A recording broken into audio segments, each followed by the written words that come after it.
अस्सलाम वालेकुम dear students, मैं हूं प्रोफेसर फैजान गुराया। हमारा आज का लेसन ACC 311 के हवाले से है। लेसन नंबर 40 की बात करेंगे और इसमें वो डिस्कस कर रहा है difference between internal and external audit. ये बेसिक उसका इस टॉपिक का एजेंडा है, यानी कि हम डिस्कस करेंगे एक्सटर्नल ऑडिट को और उसके डिफरेंस को। ये असाइनमेंट भी एक दफ़ा आई थी इसकी। ठीक है, डिफरेंस देखते हैं। ऑब्जेक्टिव लिहाज से बात करें तो accounting system and internal control are operating efficiently. हमारा मकसद क्या होता है कि हमें देखना है कि अकाउंटिंग सिस्टम और इंटरनल कंट्रोल जो है वो एक्यूरेटली ऑपरेट कर रहा है। एक्सटर्नल ऑडिट का मतलब है कि जो फाइनेंशियल स्टेटमेंट्स बनाई गई उनको पर रिपोर्ट देना और बताना कि ये ठीक है कि नहीं। रिस्पॉन्सिबिलिटी, इंटरनल ऑडिटर की रिस्पॉन्सिबिलिटी मैनेजमेंट की है, एक्सटर्नल ऑडिटर की रिस्पॉन्सिबिलिटी शेयर होल्डर्स की है।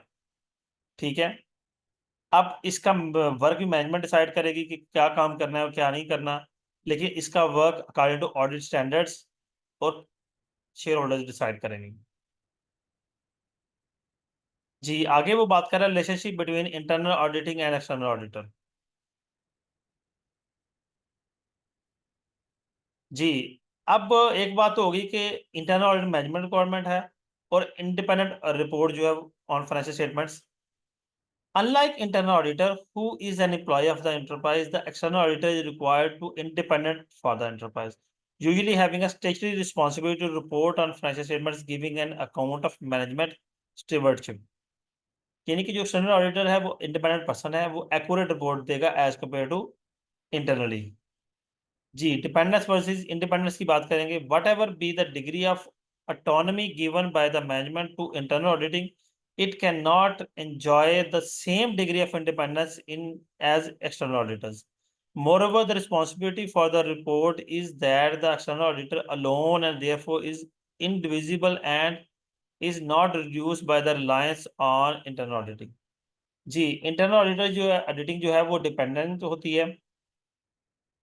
जो एक्सटर्नल ऑडिटर्स हैं वो इंडिपेंडेंट पर्सन्स हैं, तो अल्टीमेटली जो इंटरनल ऑडिटिंग है या मैनेजमेंट जो है वो फंक्शंस एंजॉय नहीं कर सकती, वो एक्यूरेसी एंजॉय नहीं कर सकती, वो जो एक्सटर्नल ऑडिटर देगा।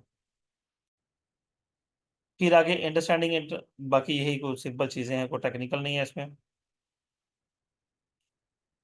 जी, critical criteria while obtaining understanding and preliminary assessment of internal auditing.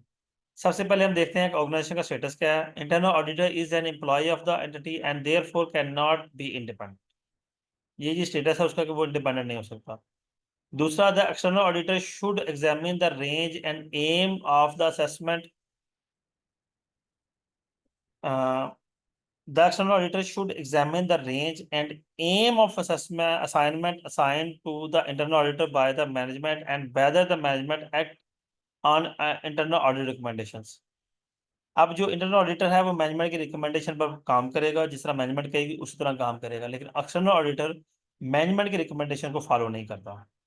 Technical competition की बात करें, external auditor should assert whether staff of the internal audit function has adequate technical training and proficiency as auditor। हो सकता है जो internal auditor है उसके पास वो ट्रेनिंग ही ना हो जो एज ए ऑडिटर होनी चाहिए, लेकिन जबकि एक्सटर्नल ऑडिटर उसके लिए प्रोफेशनल है। Do professional care, the external auditor should consider whether the internal auditor has performed his work with reasonable care and skills, that his work is properly planned, supervised and reviewed। He should also consider existence of working papers, work programs and manuals। External auditor को कोई फर्क नहीं पड़ता कि internal audit सही हुआ है कि नहीं, उसने अपना काम अपने लिहाज से करना है।